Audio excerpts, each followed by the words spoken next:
What is going on, guys, and welcome back to another episode of the 5-1 Formation podcast. This is episode 31. Boys, welcome back. Lots to talk about. Let's get right to it. As always, business as usual, the Bundesliga. Now, the Bundesliga has come to an end, and there was the DFB Cup between Leverkusen and Bayern winning their second title this season. So, as we were mentioning throughout the season, Bayern has been looking super dominant and super like such a powerhouse, forward, defense, goalkeeping, like the whole team. Do they go for the treble this year, boys? Anthony, I'll start with you. Know what? I'll start with Tommy because you got the Lewandowski shirt. You're nodding your head, bro, man. You're all into it, man. You damn right they're gonna win the Champions League. Easily. Okay. If this team stays healthy, no one gets hurt, everyone plays, full bench, there's no stopping these guys. You saw the momentum ever since the firing of the coach, hiring of the new one. Now look, they've been on a tear. This man is not stopping anytime soon. 50 goals, all comps this season. 34 for Bundes. What makes you think he's not going to tear it up in Champions League and continue his hot streak? Muller, 21 assists in Bundes. He's going to keep feeding him. Neuer, 15 clean sheets in Bundes. It's a dangerous team, man. They're winning it all. And they made it look very easy in the final versus Leverkusen, 4-2. And Leverkusen's second goal was a penalty, right? At the end of the game. So by Havertz. Yeah. Complete domination right up until the end, man. Complete domination. It's scary. So scary. I mean, the only thing I could actually see being a problem is from now till the time that they actually restart the Champions League, what will happen. But listen, COVID didn't stop them, so I don't think this is gonna stop them either. I mean, and they have. I mean, coming from a Chelsea fan, I mean, I want to be optimistic about my team, but I would say that they have an easier time going through the round of 16s rather than any other team that's left in the Champions League, especially that they're up 3-0, I believe. 3-0, yeah. 3-0 and Alonso with a red card. So that's pretty problematic on Chelsea's side, but it's smooth sailing for Bayern Munich. So yeah. Anybody else wanted to make any comments before we ciao bye Bundesliga for the season? Yeah, no, to add on to you guys, I mean, there's no doubt that they're going to, for me at least, they're going to win the treble. I said it from the beginning that they're the hottest team and the most tactically strong team right now. They're all in sync that compared to the rest of the teams, you know, they had their struggle at the beginning of the season. Now they haven't struggled one bit at all. And one accomplishment that would be for Flick to come in and take over a team and shit and winning a treble. Bro, that's fucking insane, man. Yep. Yeah. And it brings up the combo of Lewandowski. That's Pep Guardiola and Luis Enrique's level right there. Yeah, for real. You know what I'm saying?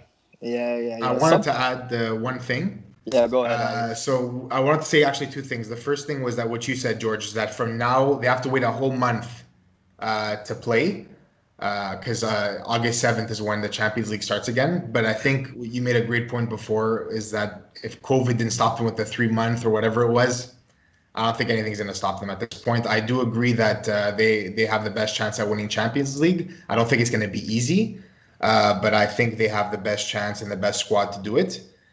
And the second thing I want to say is I don't know about how the rules work now because I don't know if they're going to have Leroy. I don't know if Leroy is going to be allowed to play. I don't think so. Because we said that about Haaland, right? And then Haaland ended up playing for Dortmund. So I don't know if there's... Yeah, but that was because the transfer market ended right before they restarted Champions League. This is like you're adding a player while you're in the knockout stages of Champions League. Okay. I don't think they're going to make an exception for that. Okay, no, like I said, it was just something that entered my mind there for that, but if it's probably not and the case. I actually just checked it up, and no, it's like a hard no. Okay, perfect. With that being said, continuing on that subject, I honestly think if they get rid of Thiago before they restart Champions League, they're going to get bitten in the ass. Okay. That's another thing, because they do. Thiago has expressed that he wants to move on to a different club. and Bayern are okay with selling him if they get the right price, which is 60 million. Crazy. But yeah, if they get rid of him before Champions League, I think that's going to be a problem for them. I still think that's okay as long as nobody gets injured. Yeah. For sure. Well, They have such a deep all the bench. tools. I won't even. I know Thiago's amazing, but it won't even affect them that much because of how deep their team is. I was gonna say hard to I would disagree, but anyways. Well, yeah, they have options. They have options, but listen, Thiago's quality. But who runs the middle? Who runs the middle of the park usually for Munich? It's Goretzka and Thiago and Kimmich. Goretzka. Kimmich too. Kimmich, Goretzka, and Thiago. And Thiago. Yeah. And Thiago. Okay. You could also put the young gun. What's his name again? Celeste or Cuisance. Cuisance. Yeah. Croissant. Relax. But I don't think he's registered in the list for Champions League. That's a good point too. So you know what? They might just keep him, and then maybe sell him at the end of it. You know, because the transfer market might be extended this year. Well, exactly, and I wonder if the guys like Perisic and Coutinho are still part of that team for that list. So that's definitely interesting as well. Because if Coutinho's still part of that the 23-man squad, I think 23 or 21, whatever it is, that's crazy for them. Yeah. In all due time. Yeah, we'll see. All right. Cristiano Ronaldo finally scoring a free kick goal. I think I haven't seen him score a free kick goal in like 10 years. I'm not even joking. It feels like that. It feels like that. No, it's true. It's just the World Cup against Spain. Oh yeah, for real, huh? Yeah. That was the last time I saw him. Don't bring that shit up ever again, Tommy. Don't bring that shit up. I just Scored a free kick. More like fucking De Gea handed it to him. But anyways, that was the end of De Gea after that day. So that Ronaldo free kick alone. Yeah. So Juve just cruising through Torino, and they sit how many points up in first place? 7. 7. Okay. Which, by the way, even though we've expressed time and time again how like lackluster, how their midfield is slower than fucking molasses or whatever, the falling of Lazio and Inter Milan, guys. Inter Milan absolutely shitting the bed a couple of days ago. Who did they play? They played Bologna. Bologna. And up 1-0, having a chance to score a penalty. They lost Bologna lost the man. Having a chance to score a penalty and go up 2-0, miss. They tie 1-1. They get a red, and then they end up losing it. I mean, if the chips aren't, if the cards aren't on somebody's side, it's Antonio Conte and Inter Milan right now. Because I feel really bad for him. Because I actually like Conte a lot. I liked him when he was at Chelsea. I even liked him when he was coaching the Italy squad in the Euros like 4 years ago. It's tough. It's a tough one. It's a tough pill to swallow. Yeah, I said it before the season or whatever when we started the podcast that I really thought that Inter Milan were gonna push Juve this season. Yep. And it's just the same story the past couple of weeks. Lazio and Inter just shitting the bed. And Inter might even lose third spot if Atalanta continue on this streak they're on this winning streak. Which I think they will. I think they will take it. Probably. Yep. But really, yeah. But you want to know something about those three teams that you mentioned: Inter, Lazio, and Atalanta. For me, they have been the most entertaining, but also the most disappointing, bro. Because you've seen Atalanta and Lazio like having games where they're just thrashing teams 5-0, 3-0, but then also shitting the bed when they can easily pick up a solid 3 points. You know what I mean? Mm-hmm. Yeah. So it's just I don't know. It's like the Scudetto just always prefers the Black and white. the black and white. You know what I mean? I mean, good for them. But like I said, like we said, we've expressed before, it would have been nice to see another team, raise the title. But from what it's looking like, it's gonna go with the Juventinis. And did you want to? We lost a man. Man down. Man down. I guess he was gonna say if you wanted to add something, Ant, go for it. George, what'd you say? Yeah, basically. Yeah, is that? Okay. Yeah, sorry. Yeah, basically, if I wasn't wanting to add anything, I mean, not much to add. Great points, George. I mean, it is what it is, man. I mean, I guess it's just a lack of finishing touch. Inter, honestly, it's really like things not going too much their way because they were proactive in making purchases this off season. Even in the last month, we're getting Hakimi, so they're always active. Lazio, on the other hand, have not changed their team since last year. Barely. Can't do that. So they're not. I mean, they're obviously well. Their momentum was well, and who knows what would have happened if these 3 months off did not happen. But still, in moments like that, you never know. You gotta expect the unexpected, injuries or whatnot, or a fucking pandemic, if you will. You gotta make purchases, right? You gotta have that depth on the bench. Same thing to replace Chiro because he wasn't there that game, and you can sense that he wasn't there. And that team against Milan this weekend they were caught flat-footed. They weren't there at all. It wasn't the same Lazio we've been witnessing all season. It's crazy. It's crazy because you lose Chiro and then they get deflated because they don't have their leader there, their leading goal scorer, the Serie A leading goal scorer. And whereas Milan, they just got Ibra back, their confidence just fucking went through the roof to have a guy on their team leading the way. So that was probably the main point of what happened. They were a lot more energetic than they were. And to add to Ronaldo points, I mean, fucking Christ, I can't even remember the last time he scored, man. It's like 43 attempts in Serie A, I think he's had. And the commentators were surprised. Like when I was watching the zone, the commentators like, "Oh, really? It's like his first Serie A free kick he scored." I'm like, "Bro, have you not been watching? You fucking guy.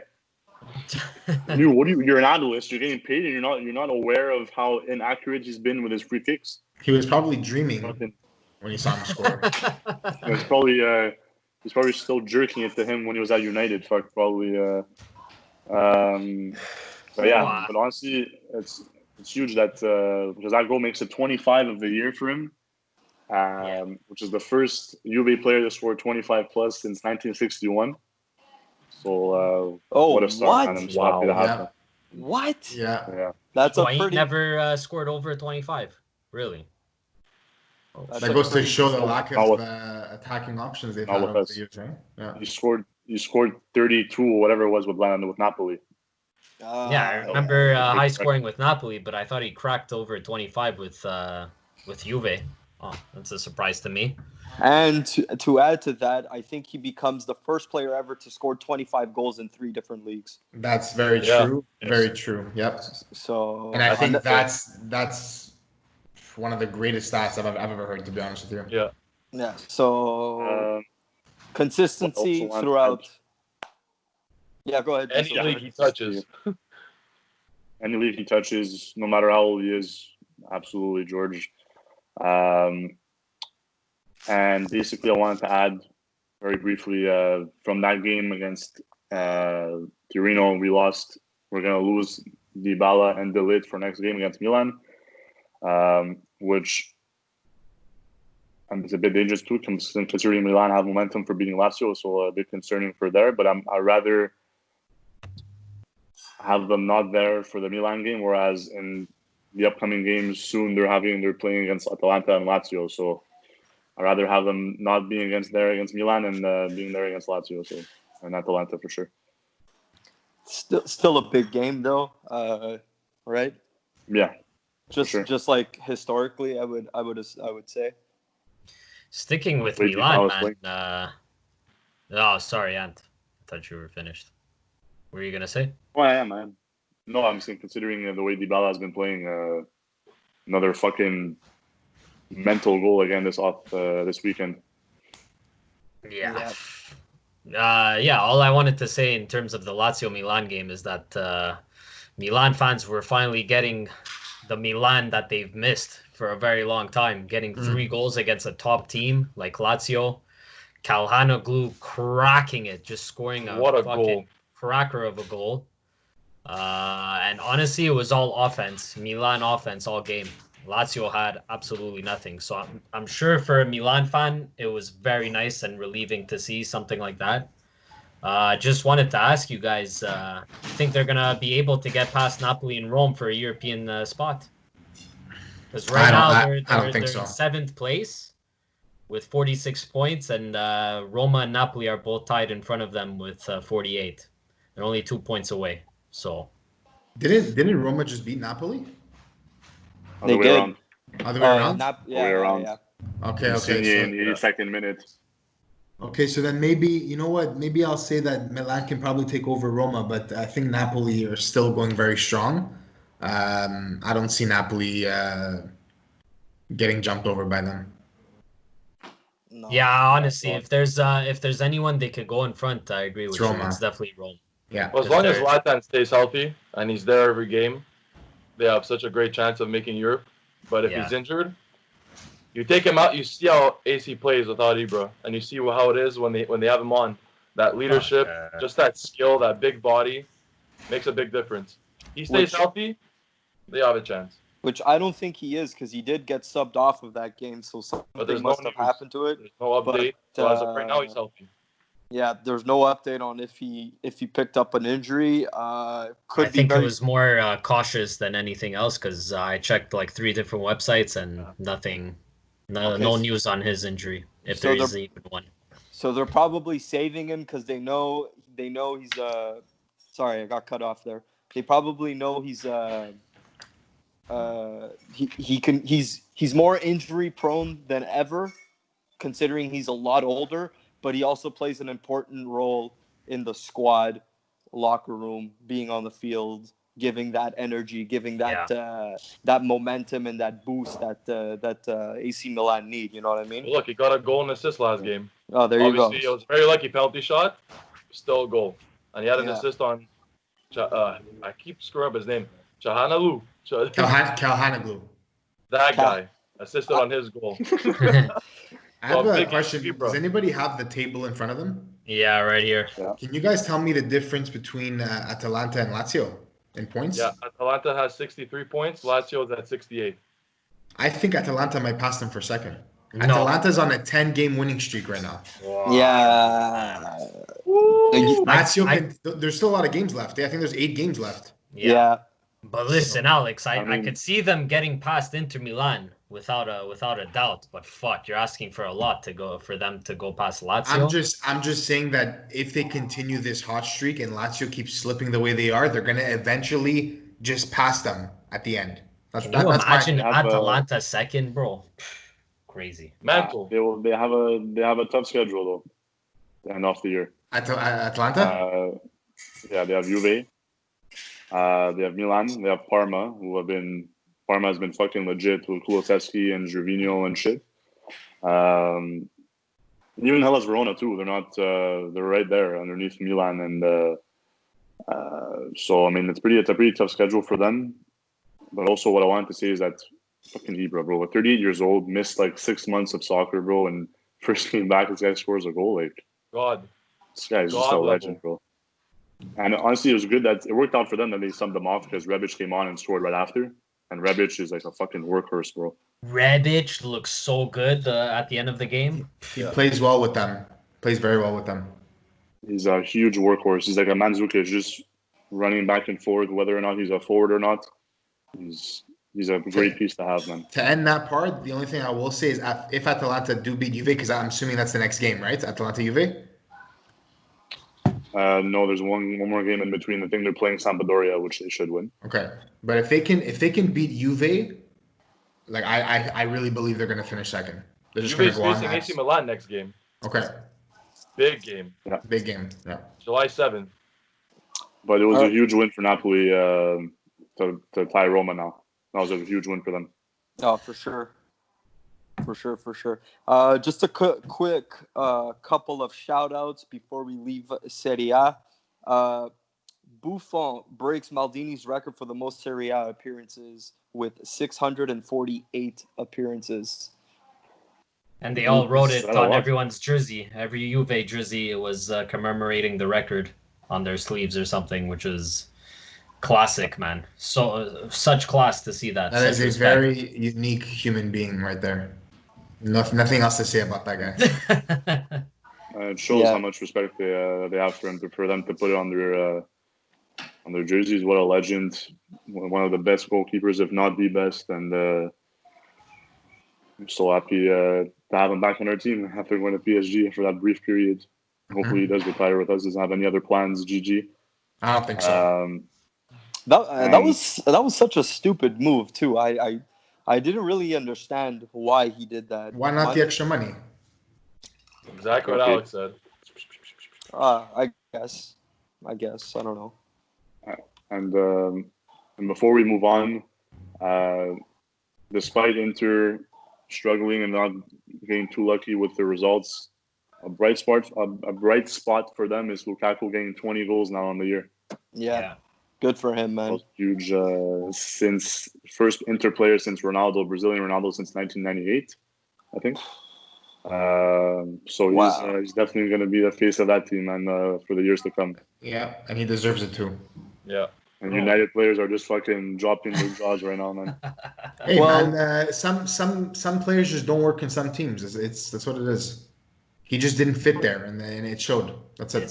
It's just for me, it's mind blowing to see how great Lukaku is having of a season, and Ronaldo still has 5 more goals than him, and he's 35. Yeah. And Juve have been, we'll say, kind of struggling, even though they're getting results. That's fair. That's fair to say, though. You know, so Yeah. Ronaldo is an absolute fucking genetic machine, bro. He's a monster. Basically. And that's coming from Antonio, so you know it's real. Yeah. Hey, and it ain't easy Yeah. to score in Italia, let me tell you that, bro. Yeah. For sure. Just another quick thing. Daniele De Rossi is set to become the Fiorentina manager. Oh, So I'm so happy to see him back in Serie A, man. He's gonna be a very entertaining manager. I'm telling you now. Get ready, Yeah. boys. for sure. I'm excited for him and for the team. Very Gattuso-like. Yeah, Oh yeah. bulldog. They honestly needed him because Fiorentina, they haven't been the same the last 2 years compared to what they used to be. Because they used to be always circulating around that top 6 spot, 7 spot. They're like an Everton Mm-hmm. Yeah. kind of team. You want to compare it to DPL, you know. So I mean, he'll be a nice new face to that team, and hopefully it attracts players to come along with Ribery. Yeah. All right. La Liga. Let's get right into it. 4 games left to the season. Real Madrid seem to be running away with it with Sergio Ramos, another penalty spot goal. I feel like he's been single-handedly and some may say controversial VAR calls and whatnot, or that haven't been called or have been called. But the fact of the matter is that Barcelona are falling short this year. They have fallen short. And, Real Madrid just kind of carrying away with it now. Listen, I don't want to, before we leave this subject, it is a very controversial call because once again, PK's words come to surface and they win with the fucking referees. The ref didn't even call it at first, that penalty. It was VAR that went to the ref's ear and said, yo, check this out, go to the screen. I think Marcelo got stepped on, whatever. So they went, checked it out, and they awarded the penalty. I have no problem with that. He got stepped on. Marcelo got stepped on. VAR's doing their job. What I have a problem with is that Sergio Ramos did the same exact thing to a fucking Atletico Bilbao player. Athletic Bilbao player, sorry. In the box. In the box as well. And they didn't go to review. And they didn't call any penalty against Sergio Ramos and Madrid. So Nope.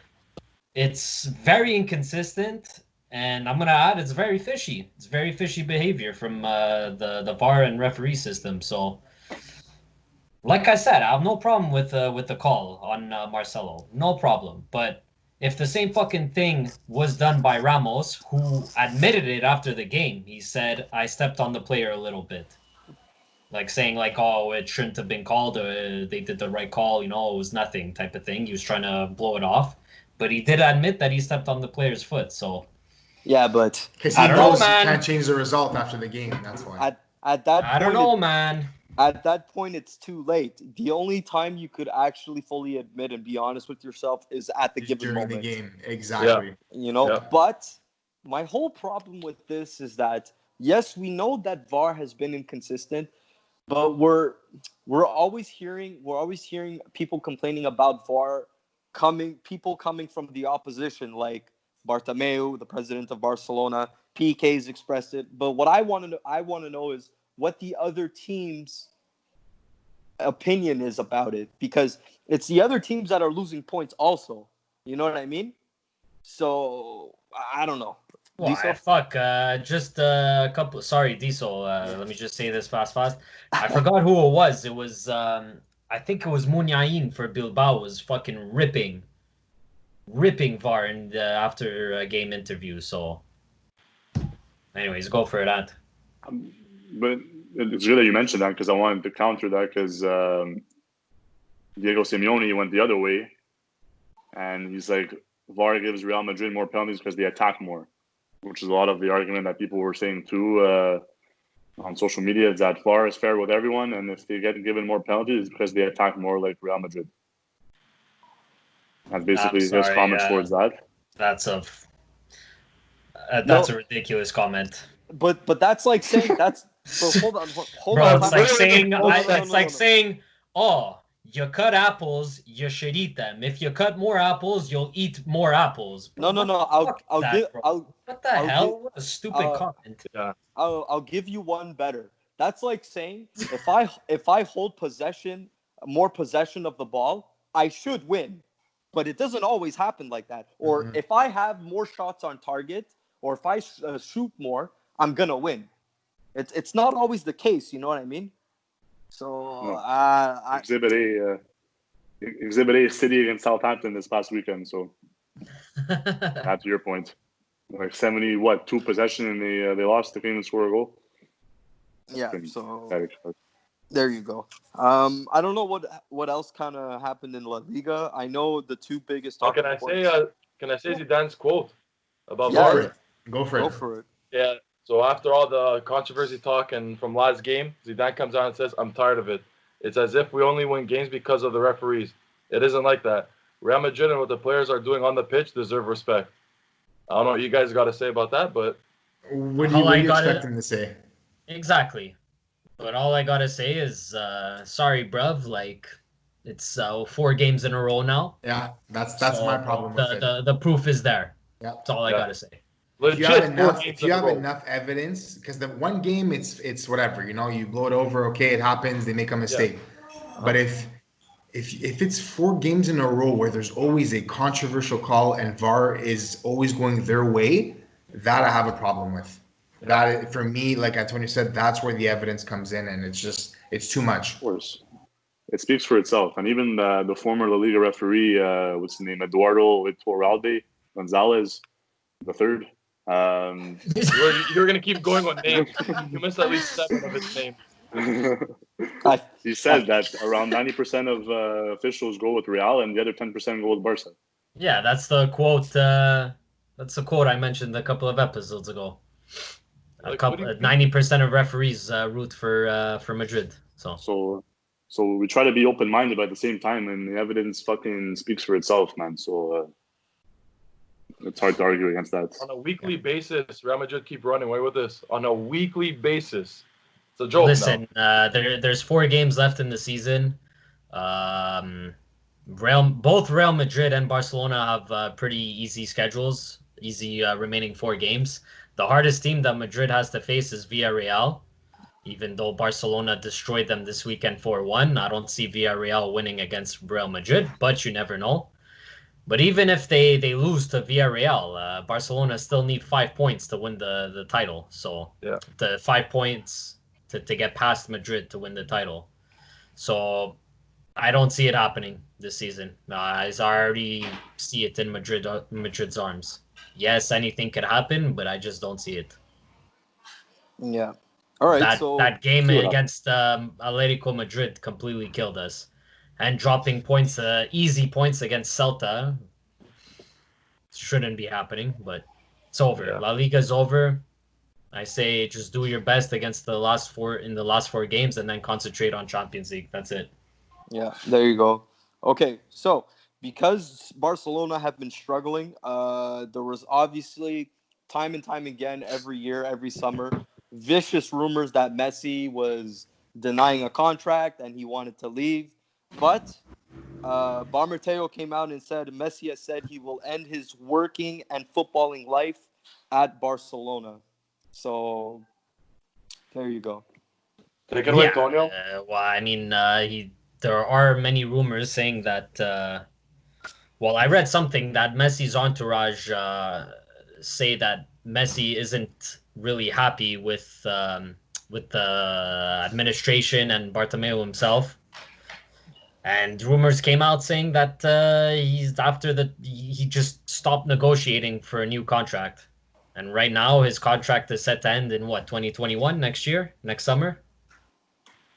So I don't know. I think he's doing that just to push Bartomeu out the door and push a couple of other guys out the door, but we'll see. That's what I was.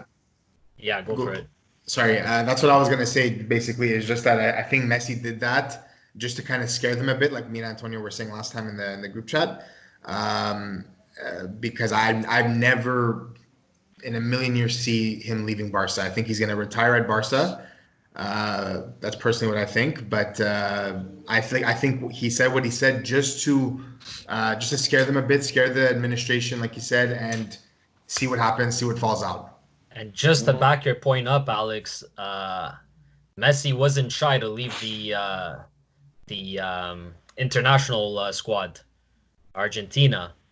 He retired, don't forget, for whatever it was, 6 to 12 months.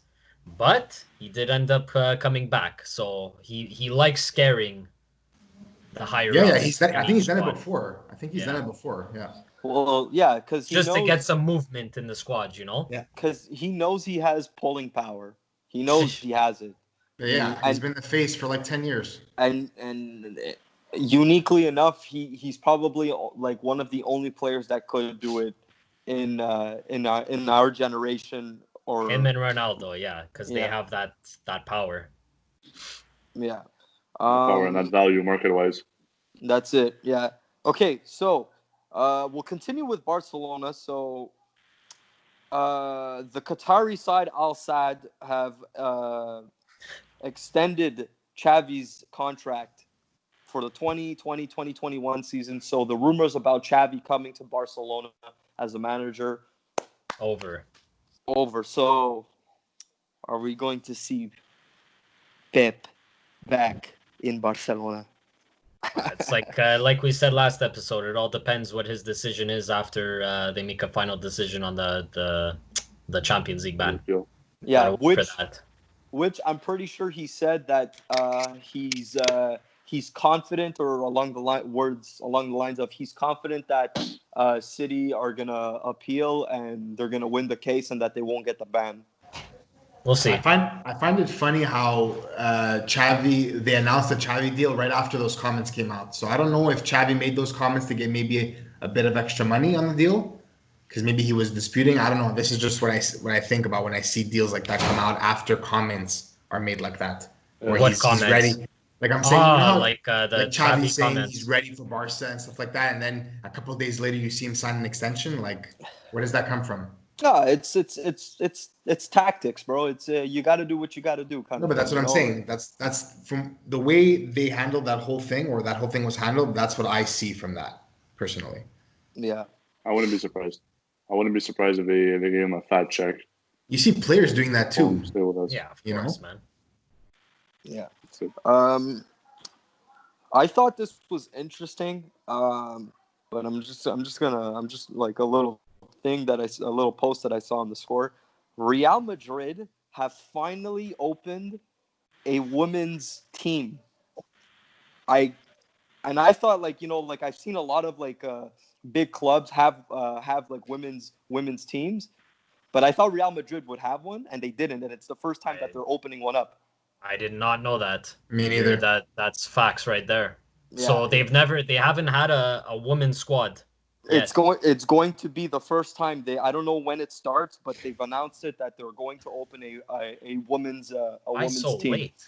That's what I was saying. After all this time.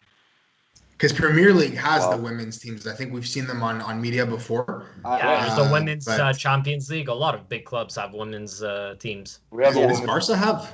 Yes. Barca has. Okay, so they support them a lot too, man. That's weird. That's weird. I could have sworn I saw a girl in a Real Madrid jersey playing or something. No. I don't know. I could have sworn I saw something. They have Chelsea. They have Man City. I'm pretty sure they have Man United. But I was really surprised to hear that Real Madrid. That's good though. That's good for the organization, definitely. Yeah. Of course, and apparently it's going to be consisted of like their U16 to U19 players that they have from the academy, I guess, or from whatever. But yeah, I mean, very nice. Good on them, and it's good to see that women's football is expanding, and it's it should be looked at, because I think we saw that in the Women's World Cup how big it's gone. I think at one point there was 1 billion viewers watching the final or something like that. So, and I think that's the highest they ever reached.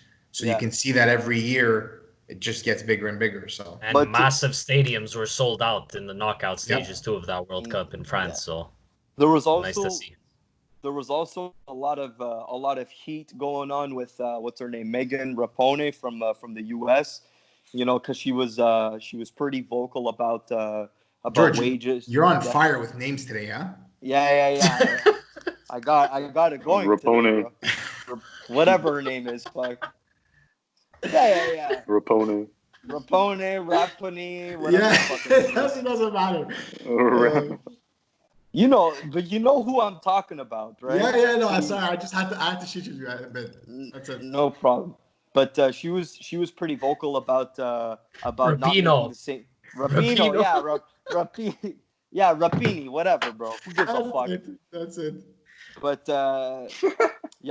she was pretty vocal about not having the same wages as men's, and that she thought that women's soccer was not look the same as men's, and at the time she was very vocal, and the US won the World Cup too, so it's good to see that women's soccer is expanding. Well, I mean, fuck, she has a point. How many World Cups has that women's squad won for the USA, and the men's squad are still earning whatever percentage more it is than the women's squad? So happy back. No, but honestly, I love that's a good point that you made. I love how they called them out on that too, and he's right. How many times have they won versus the men? With the men, fucking, I think barely make semifinals. I think semifinals, what, round of 16, bro, of the World Cup. Round of 16, whatever. Bro, whatever. Last World Cup they didn't even qualify. So there's something wrong there, and hopefully they get it fixed. I know Megan Rapinoe was super vocal about that, and it's good. It's good to see, definitely. Yeah. All right, shall we move on to the Premier League? Let's do it. I just wanted to before. No, you're not. You're not allowed. Premier League. All right, so Manchester United. No, go ahead, bro. Shout out Griezmann, Antonio. Do it. Yeah, exactly. Shout out Griezmann if you haven't seen the goal, wonder chip, goal of the season. Oh, please. And Suarez too, bro. What a goal. But seriously, Atletico Madrid, I've been on a tear lately. I just wanted to ask you guys fast. Are they locking and loading that third spot or what? Probably. Hey, I really think they are, man. What did I write here? I wrote something for them. No one cares. So they look rejuvenated because after COVID, they have 17 points out of 21 in their last 7 games. So that's massive from that club. And before before the restart happened, I think they were in 6th spot and looking hopeless. Yeah. So man, it helps that Real Sociedad and Atletico, Valencia, they've all been dropping the ball, man. So yeah, man, they're on a flyer. Yeah. Coolio. If they keep winning like that, they're gonna take third, no question, man. I don't see any other team continuing on that run. To be honest, I mean their schedule is a bit. The last two games of the season are a bit tough. They're playing Getafe and Sociedad, so we'll see what happens with those two last games of the season. But it looks like it's going to be theirs again.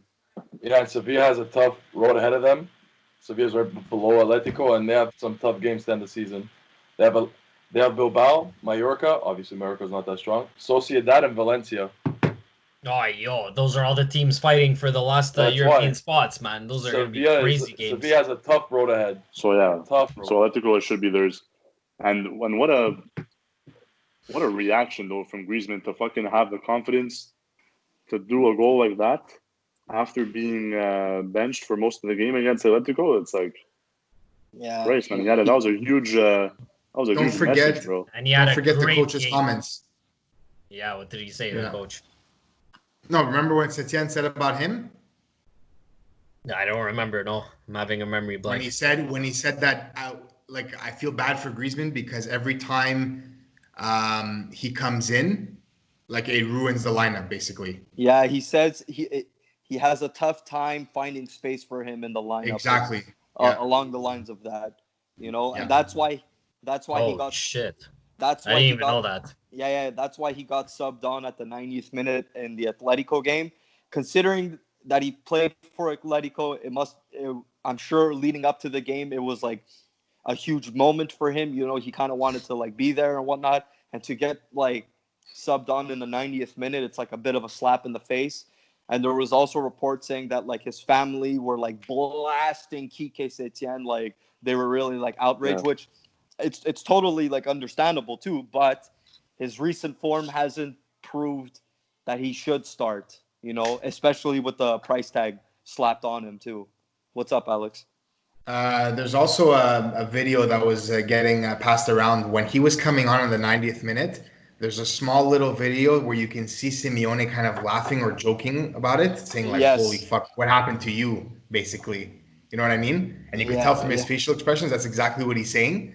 And that was kind of getting passed around. So when I saw that, I'm like, fuck me, like it really sucks. Griezmann, 125 million coming on as a 90th minute time waster. Like, fuck me, man. It's unacceptable. Rough. Yeah, and that's why he came back flying this game and shut everybody up. He had an amazing game. Yeah. You would expect a game like this from him every game of the season, especially with that price tag, as you guys are saying. But yeah, very true. Once in a while, it doesn't cut it. So nope. What are you gonna say, George? I was just gonna say him and Simeone were exchanging words like secretly before he got subbed on. So I guess I don't know about you. Yeah. I don't know about you, but if a team is spending 125 million on me and I'm not even at 10 goals in the Liga this season, how can you blame Kike? How can you blame him? He's only at 9. Ramos is at 10. Just putting it out there. But it's the same case with Gareth Bale. You know what I mean? Yeah, that's a good point. But I think Bale has done a little more for Real than Griezmann has done. A little more. I was gonna say Bale has been with the team since 2013, and he's done amazing the past couple of years with them. Besides every season is not too shabby. Yeah, exactly. So, shall we move on to the PL? Sure, let's do it. So even though, like we've mentioned before, and like we've mentioned pretty much all fucking season, Liverpool winning the league, the PL is still interesting to for the fight for top 4 or top 3 or whatever you want to call it for the Champions League spots that are remaining. Manchester United. Now we make fun of them, but I think we got to give credit when credit is due. They have been on a fucking tear. And putting Chelsea on their toes. Yeah. I said it before the restart. I said, watch Man United, especially that Pogba's back. Watch the link up with him, Bruno, and McTominay / Fred. And they're proving my point, man. They're going ham. They're going very strong. I think That's it's good. 15 games unbeaten. Yeah. Roughly, yeah. I think so, yeah. I'll check Yeah, now. so I'll check now. they're doing some great things with that club, and I think, like we've said many times before, once they were healthy, we knew that we were going to see a lot of the old them, with Pogba and Bruno there, especially leading the lines. So The It's last great. time they lost was actually when the Focas brothers were there, 2-0. No! January 22nd. Sorry, So boys. last time they lost in all That comps sucks. was January 22nd against Burnley 2-0. But look how far they've come, bro. You say Burnley in January, December, you said? January 22nd. Okay, so Burnley, they were losing to Burnley. And it's no disrespect to Burnley, but they were losing to Burnley, and now look at them now. They're fighting for top four. Like I said, they're putting Chelsea on their toes. Chelsea answered back, coming back from a terrible defeat against fucking West Ham. All right. If anything, Chelsea are the fucking hams in this situation. But anyways, you know, they played against Watford, easy game. I just gotta say, Christian Pulisic is absolutely killing it post-COVID, absolutely murdering it. Good for him. Good for him. I just can't wait for next season to see how he's gonna link up with Ziyech and Timo Werner. Yeah, I can't wait for next season also. Can't wait. It's going to be super exciting, man. Yeah, for sure. Special shout out to Mason Greenwood. He's also been killing it too. I think he scored 2 goals against Sheffield. Was it Sheffield? Who did they play? They played Bournemouth. Bournemouth. Sorry, yeah. The Cherries. The Cherries. Cherries. All right. Okay. So something that I saw online that was kind of like going around as a joke or whatever you want to call it. Bobby Firmino not scoring a home goal in 52 games. Overrated or underrated? Hey, don't use the word overrated in the same sentence as Firmino, please. Okay, listen. I agree with you because the way I see it is, he brings a lot more to the table, and he is the missing puzzle piece that you kind of put in a puzzle that links everything together to their play. So I don't disagree, but I will say that if you're playing a number 9 role, which technically he is and he isn't, you should be scoring goals. You know, he does. Okay. I was just gonna say the club doesn't use him as a striker. No, so I have to go against you on that one. He's more of a center attacking mid. You know, he links up plays between the mid and and his wingers. He's more of a false 9. False 9, yeah. Which he does brilliantly. 100%. You know.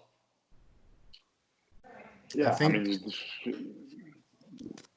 he's go ahead, bro. No, go for it.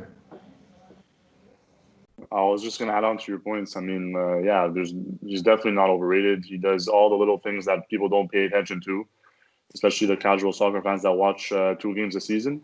So they look at the stats and like, what the fuck, he's having a shot season, which isn't the case. He builds up the play, he creates space, and even the half spaces too. His dribbling is phenomenal, his vision is phenomenal, and regardless if he hasn't scored, he does incredible things and is a credible playmaker. But at the same time, however, we will be looking at him in a different light if Liverpool didn't win the league. Yeah. I want to see how people's reaction would be if Liverpool didn't actually win the league and he still had the 0 goals, right? How would people react to that? Yeah. Especially from a Liverpool fan perspective, you know? How would they react to it? I think he would get positively. I think he would get way more criticism if Liverpool weren't champions and weren't excelling so much. So yeah, somebody's mic is really loud right now. By the way, it might be mine. I'm gonna move, but keep going. Okay, so Manchester City. I'm just gonna wait for Alex because No. Go for it. Manchester City falling short yet again this season. Even though they won 4-0 against Liverpool, didn't really matter. But Alex McCarthy absolutely robbed them one. It was if anybody saw the highlights, crazy game. Like crazy, like it's crazy to say that Man City didn't score at least one goal in that game. Alex, I don't know if you saw the game, but I watched it, bud. I watched it and I almost broke everything in my room because I was so just annoyed of the way they're playing, and I think the squad rotation, the way he's doing it right now, it's not really working. And I know he's trying to save players for some other games because of how tight the schedule is. Like I get it, but I think the way he's doing it, he's just changing too many players in the squad, and it's just kind of like fucking with the chemistry. Zinchenko just horrible. Ederson, fuck again with another stupid mistake. The way he positions himself, it's like yes, he makes great saves, but I can't take these just little dumb mistakes. Don't forget the game ended 1-0, and it was on that stupid goal. So again, and this goes back to my point too. It's not even just the back four. It's like Jesus in the front. He's our star striker. We couldn't even get a goal. We couldn't get anything. So it's like, where do we go from here? I don't know. And that's why I was telling you guys can't rely on Gabriel Jesus as a hard replacement for Koeman, man. I've been saying it, man. I've been saying it, and then yesterday I was fucking looking at the TV, and I was hoping that he was gonna prove me wrong. I was waiting for that standout goal. Couldn't get it, and it's unfortunate, honestly. They definitely need to reevaluate their team this summer. Absolutely. Yep. They're obviously gonna wait for the appeal first before they start making moves, but they really need to reevaluate their shit starting from the back four because, bro, for them not being able to score a goal against Southampton, like, get serious, bro. Like, for God's sake, they can fucking rest De Bruyne, which they did. And you're not on the field and you obviously can't score a goal, bro. It's like, it's pathetic. And the even fucking names on the pitch. And even when he came on, man, he was off, and he was trying to find his touch and he couldn't do it. It was rough. Foden came on too, but he didn't get the ball much, so he wasn't able to create as much as I think he'd like to. So all in all, it was just it was rough. The only person I want to say that was really good was Cancelo. Cancelo was great on that right side. I'm happy to see him still excelling the way he's doing. Laporte was iffy. Fernandinho was iffy. We need to find an answer for a couple of positions right now. No, it was an off game, man. I wouldn't react too strongly on this one. You guys have second place pretty much locked and loaded. You killed Liverpool last game. But that's my point, though, is how do we go like this coming off a strong win like that? With Sterling's comments being the next season starts now, and then you go and lose to one at fucking Southampton. But seriously. Seriously, don't get me wrong. Oh, man. That's a good point. I didn't see those comments. That's fucking hilarious. I forgot he said that. You guys know that he did. George, you know that he did say it, though. You saw that, right? I saw it. He did say that, yeah. Yeah, he did say that. He said next season starts now after they beat Liverpool, and that's why I was so upset because I'm like, this is the same City I've been seeing this whole fucking year. You know what I mean? Yeah. Just lousy mistakes, questionable lineup sometimes, and it's the same shit over again. That's why I was surprised even Foden. That's why I was even surprised that Foden didn't start. Like, bro, if you're gonna rotate players, and that one guy who you've been bringing on the pitch has been fucking putting in the back of the net and dishing plays left and right. Yep. Why are you not starting this kid? Yep. Especially against bottom half teams like Southampton, Let him fucking play, bro. And God knows he'll have the energy to play. He definitely doesn't have tired legs. You know what I'm saying? No, but that's the thing. He's a young kid, so he has, like you said, he has the energy. So much energy. There's so much. He's always getting snubbed. I don't know what the fuck Pep's problem is with him, bro. I don't understand it. It's enough to be patient now. Start him, bro. The season is done. You're like Antonio said, his second place is done. Fucking play Phil, man. You're gonna see a fucking strong lineup in next game. I think it's against Newcastle. This guy's gonna go all out. You're gonna see De Bruyne on there. You're gonna see Foden on there. I'm sure of it. Yeah, Newcastle on Wednesday. Yeah. I would hope so. Fuck me, man. We better win that game. I swear. Yeah. Leicester finally winning their fucking first game after lockdown. Ooh. Yep. About damn time. And Jamie Vardy getting a brace and reaching 100 goals in the Premier League. Crazy. He now has 101. So Yep. good for them. They look pretty good too. It's just a matter of holding that quality that we've seen this year from them. I don't know, man. I don't know. The way Chelsea and Man U have been playing, I don't know if they're going to hold that third spot. I think they might just even drop out of Champions League. I honestly believe that if Chelsea and Man U continue their ways, they're both going to lock third and fourth, respectively. I don't know who's going to finish where, but... Well, United, I can agree. Chelsea, I don't know, because one day they're hot, one day they're cold. They've been really like up and down this season, Chelsea. Yeah. But I don't think Lampard's gonna let them drop out of Champions League. The way they've been, holding fourth down all season. Yeah, well, you know what I'm saying. The thing I like about Lampard is that when he sees there's a bad performance, the next game he responds in the lineup. Like, bro, Tony Rudiger had a terrible game against West Ham, and he was starting after the lockdown, and he wasn't playing that good. When they played against Watford, he put Kurt Zouma, and what a difference. Yeah. So it's good to see that. Yeah, because honestly, they look deflated from the start of the season again. Obviously, the 3 months off had an impact on them, but the way, like you said, the way Chelsea and United have been playing, especially United, that front three have been just, along with like Alex and was saying before, with Bruno and Paul leading the lines in the mid, with that front three just absolutely fucking clicking right now. Doesn't that front three have more goals than Liverpool's front three combined or whatever? I think so, yeah. It's crazy, bro. Yep, now probably, yeah. And it's funny too because actually City has more losses than United now. But I didn't know that. Yeah. Wow. Yeah. What's important is the wins, Anthony. What's important is the wins. We have more wins than United, so. But from now until the end of the season, I don't see United actually losing, to be honest. And it's gonna be interesting. It's gonna be an interesting last game of the season because the most difficult game would be against Leicester, which is the last game. Well, that could be a potential deciding factor too. I don't know what Leicester's schedule is looking like, to be honest with you. I'll tell you now. Oh yeah, it's way harder. It's way more difficult. Arsenal, Bournemouth, Sheffield, Tottenham, United. Yeah. Shush. And I don't see them. You're right. My point exactly. Yeah. There you go. You're right, Antonio. I think Chelsea and Man U are going to make that strong push for those third and fourth spots, and Leicester might just at the end they might slip out.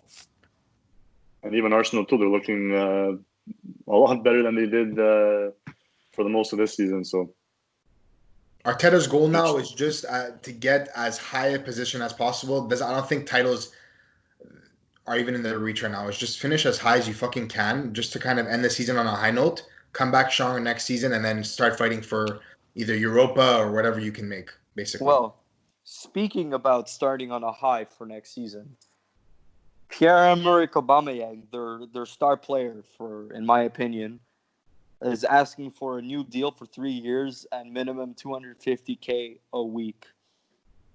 Give it to him. Give it to him. Just fucking. It ain't even that bad. $250 a week. It's not. For Aubameyang. I agree. And don't forget also making $350 under an umbrella in the stands.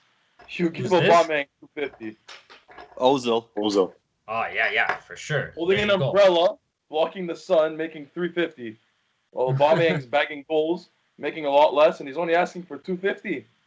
He's an important player to the team. Where do you want to sign Aubameyang? And the system, I wouldn't even hesitate if you asked me for that. I'd do it in a heartbeat. Oh, hell no. Don't forget other clubs are circling for him. So they need to make a decision soon. I was waiting for Ant to point that he's wearing a Juve shirt. Yeah. So I don't know. I think it's. I can't point. Just point. We know it's there, Ant. Do it. Yeah. There it is. Juve's looking at everyone, apparently. Don't worry. We're going to get to the transfer rumors after EPL talk.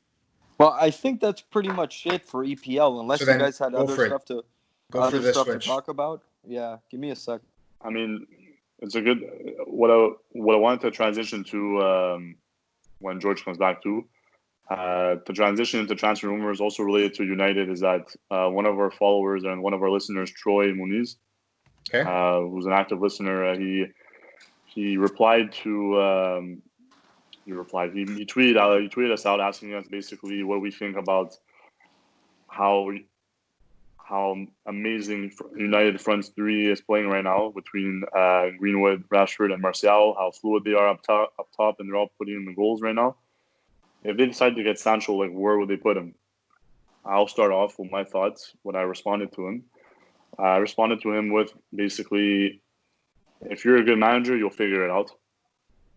Why is Siri going off? Fucking. If you're a good manager, you'll pull it off. You'll manage to have all four on the field at the same time. Potentially, they might slot him in behind the three. Because even the way Greenwood is playing now is going to be as consistent as Sancho. I don't know. We'll see. That's what I was just going to say. But, I mean, why not have Sancho behind the front three? And I want to see what you guys think about it. Well, I don't think you can have him behind the front three because that's where Bruno sits. And I wouldn't take away Bruno from that position. He's the one who creates for the team. The team goes through him. In terms of Mason Greenwood, I think that they should keep him there because right now he's just proving if you put him on the field, he's going to create goals. He's going to create moments where you can score, whether it's him, whether it's somebody else that's taking away from the chances that he's creating. As a coach right now, I wouldn't pay the 100 or 150 if I'm United, I'm saying, because I just feel like don't take away from Mason's brilliance right now. Like, don't stop him dead in his tracks when he's just on an incredible tear. I agree. Yeah. And also not to mention, I think it was like a week ago or so, United said that they wouldn't spend more than 50 mil for Jadon Sancho. Yeah. They're not getting Jadon. That's it, exactly. So- but don't forget, so- they only said that because of the financial difficulties I'm sure that other clubs are having as well. Don't forget that Bayern fucking took away Leroy for 50. So I think that's how they were trying to mimic the deal in a sense. Yeah, Sure. They're trying to. This Wi-Fi The whole Leroy deal was kind of like a justification to why they were saying we're only Exactly. they're only gonna pay 50 mil. But honestly, I couldn't agree more with you too because like I said before, and like you said, Mason is on an absolute tear. Listen, they got rid of Lukaku. Martial, he's starting to show up. Rashford too, and the three are linking very, very well. Now it's all a question of can they be consistent to the end of the year and to next year. This also leads another question. I think the biggest question of all is Pogba finally going to stay? And Yeah, I think he said he would. He said he would, and I think you know what? Before I used to say that he wasn't because Real was kind of looming and whatnot. But I think if he sees what they're going for now with Bruno and what they're trying to create, Mason's coming in now with this play that I can't even believe we're seeing right now from that kid. I would stay and start pushing for titles now and see if you can kind of be worth the money that they paid for you. Yeah, for sure. I think you hit it on. You're on the ball with that one. If Pogba, if United make Champions League, Pogba's not. He's not leaving. He's gonna stay. That's 100%. In terms of the Jadon Sancho question, I find it really unrealistic that he's gonna go for 50. Mm-hmm. But with the Sané deal creating a havoc in the market, you never know what's gonna happen. Yeah.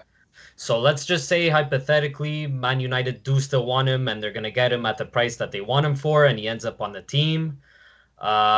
He's working his way into the lineup 100%. We've seen how inconsistent Martial could be in the past. We've seen Rashford play striker in the past, even though for me that's not my preferred position for Martial. For Rashford, sorry. So I think they could work it out. And honestly, if I had to slot Jadon in the front three, I would work it out between Rashford, Jadon, and then Greenwood. But you never know with Greenwood what could happen with him next year either. So it's always True. good to have that fourth option for sure. You rotate Greenwood and Jadon, Well, you figure it out. They Because do you don't have know if he's going to be consistent next year. We don't know. That's my argument. That's my argument too. But they do have Daniel James, who I think is injured. That's And he another guy. But he was I'm saying get more than less. It doesn't hurt to get Jadon. I don't Sorry, think Dortmund is going to sell him for 50 mil. No chance. Because don't forget, why would you give away Sancho for 50 mil and it doesn't help out your squad when this team is still what happened? That's what I said about fucking Leroy. And look what happened. Did you not see I was lagging like hell? I did not know what you said. My bad. My screen was frozen when you were talking. No, you looked like it's this fine. when you were talking for like 10 seconds. It's fine. I'm just saying that I said the same thing about Leroy, and I couldn't believe we gave somebody that young and that good for 50 fucking million. Yeah. Like Antonio said, you don't know what's gonna happen now. Like maybe he will go for fucking 50. Someone's gonna get lucky. You never know. But that's why if you manage to finesse them, if you manage to finesse them and get a fucking sick price for them, bro, you're obviously going to take them on your team, regardless of how well they're doing up front, how fluid they are up front right now for United. They'll figure it out. Like Antonio said, I think that'll be the perfect fit. I mean, you can still have Pogba and Bruno, not necessarily as CDMs, but still like as 2 number 8s. You know what I mean? Is this kid jersey fell? Oh my god, man! I had it by mistake. You know what I mean? Like you can have them playing as number 8s and still be valuable in making plays. They might be liable on the defensive end, but I don't know. Or that's why I think Antonio's change to the lineup if Sancho does come would be the best option, because especially Greenwood has no weak foot. We see it clearly as a strong on the right and left at all. So even if you slot him on the left instead and put Sancho on the right, no problem with that. If Martial's inconsistent. Which he will be.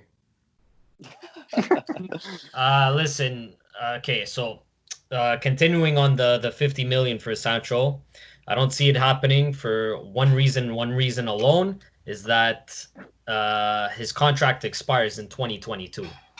So even if United say, he wants to come with us, whatever, all Dortmund have to say is, listen, his contract expires in 2022. We could try convincing him to stay.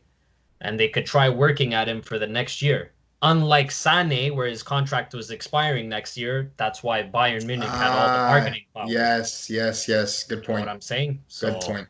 And transfer market rates him at 117 million euros. Yeah. So and 50 million isn't enough for Dortmund to find a replacement next season. Exactly. So if they give away 50 million on top of the wages that they do have, which I'm pretty sure there's not a lot, who are you going to replace Sancho with?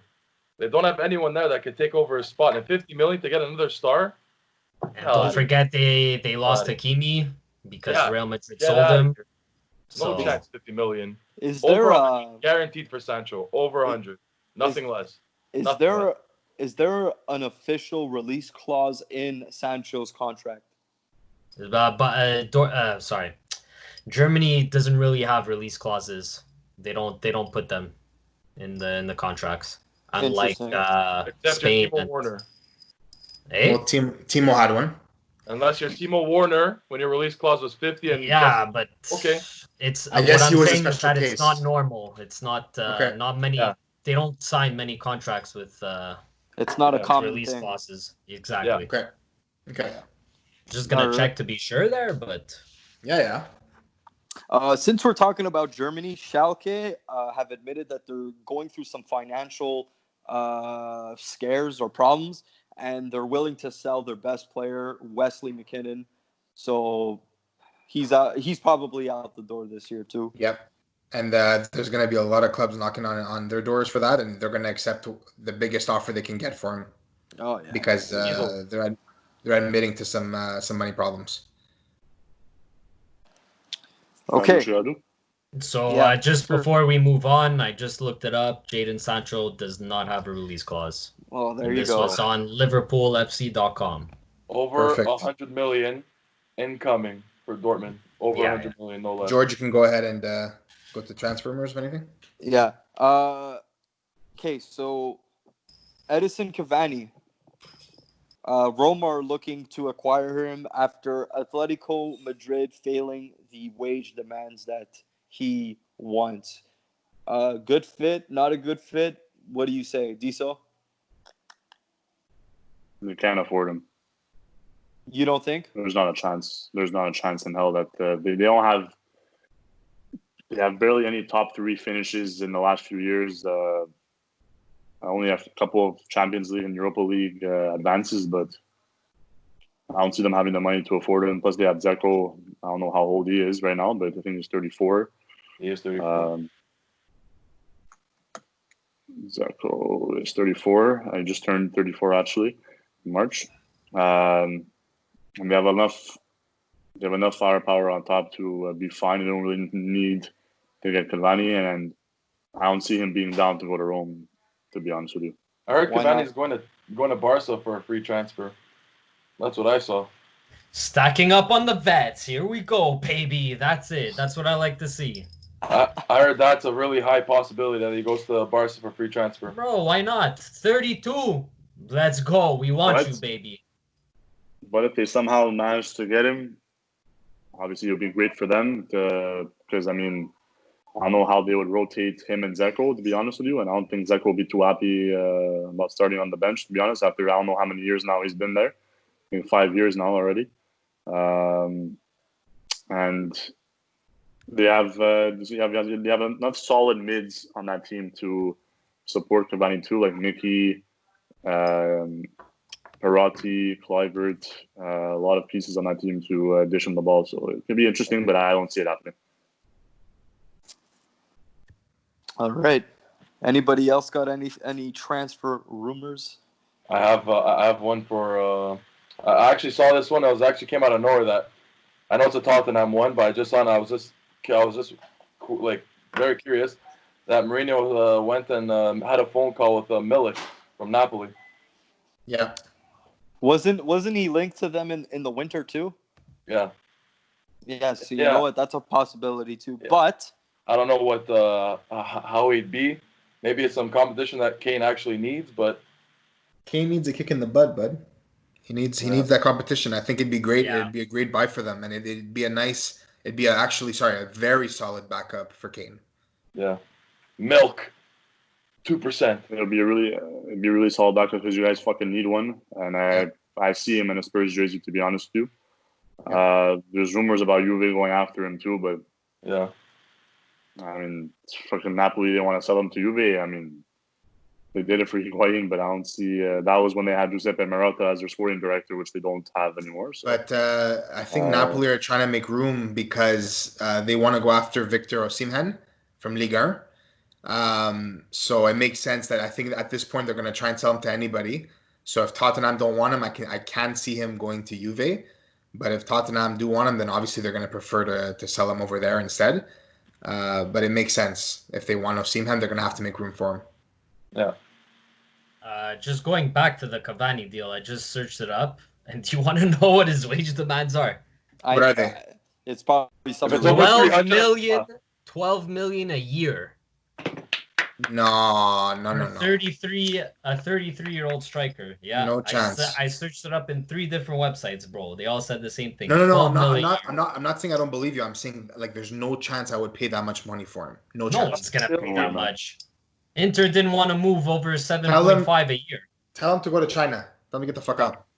Roma's in a rebuilding, bro. They have Dzeko, who's their veteran, and they have Kluivert, who's 21. They have, I just completely forgot about him, Nicolo Zaniolo, who just came back in his first game back against Napoli. Rocket. He's a fucking huge prospect for Italy and Roma, obviously. They're gonna add, if they're smart, rebuild, fuck Cavani, and just look at other pieces, man, instead of an old striker like that. Yep. Well, I mean, if he came at a more reasonable price, go for it. Yeah, exactly. No wonder Atletico said no. Fuck. 12 million. Yeah. Well, and also and Chelsea too. I mean, I know. Pretty sure you saw that rumor, George, about Emerson potentially going to Inter. Yeah. Yep. So I think what they're trying to do is they're trying to get rid of Emerson to make space for another left back because we have been interested in getting another left back. So making space for that would be good. Like we've mentioned before, there's been rumors of Tagliafico. There's been rumors of Ben Chilwell.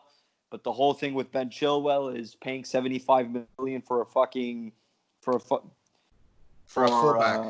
a fullback. I just no, unacceptable. I don't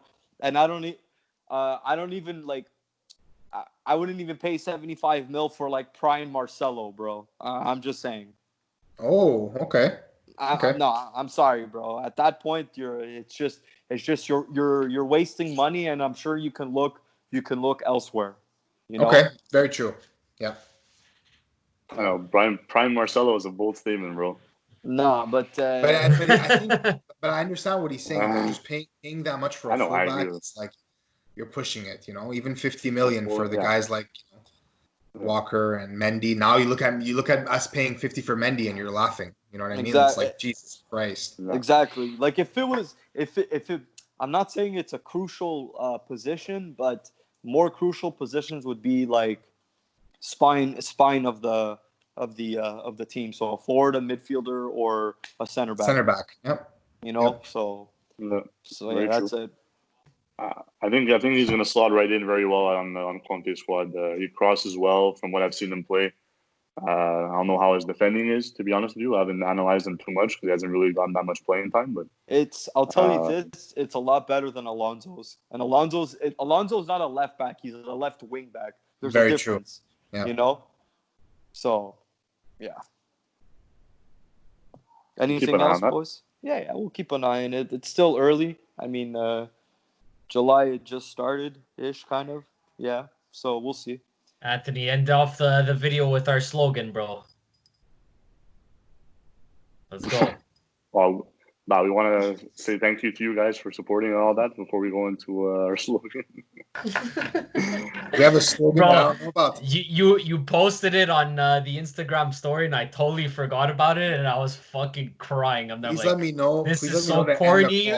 Please It's let me know corny, but it's amazing. Oh, amazing. Oh no! Here we go. I want to hear this. You know, we have a slogan. We don't know. No one tells me anything. I don't fucking know if you guys have a slogan or not. Bro, it's in our bio for number 1 on Insta. Tiggle bit. Christ. Soccer isn't important. It's the only thing that matters. Oh, there we go. Peace. And I think with that, we wrap up episode 31, guys. Thank you so much. As always, tune in every week. We give you the soccer lowdown. You know what I'm saying? Connection is. And hopefully by this time next week, we'll all be in the same room together, recording with a camcorder and. Before I kill my family. Ciao, guys. Peace. Okay.